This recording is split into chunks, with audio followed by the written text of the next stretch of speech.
দেশের ২৭ জেলার উপর দিয়ে বয়ে চলা তাপপ্রবাহ আরও কয়েকদিন অব্যাহত থাকতে পারে বলে জানিয়েছে আবহাওয়া অধিদপ্তর।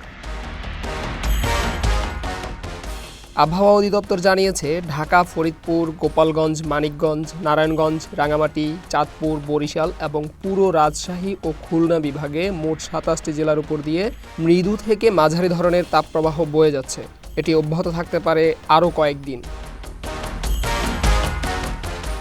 সংস্থাটি জানায়, এপ্রিল জুড়ে দেশে ২ থেকে ৪টি মৃদু থেকে মাঝারি তাপপ্রবাহ এবং ১ থেকে ২টি তীব্র তাপপ্রবাহ বয়ে যেতে পারে। তীব্র তাপপ্রবাহের সময় কোথাও কোথাও তাপমাত্রা ৪০ থেকে ৪১.৯ ডিগ্রি সেলসিয়াস পর্যন্ত উঠতে পারে।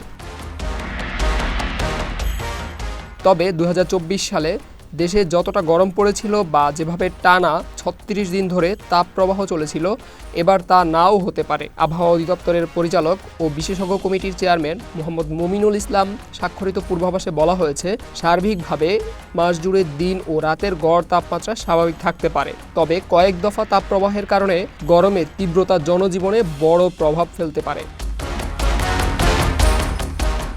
তাপপ্রবাহের পাশাপাশি এ মাসে কালবৈশাখীরও আশঙ্কা রয়েছে।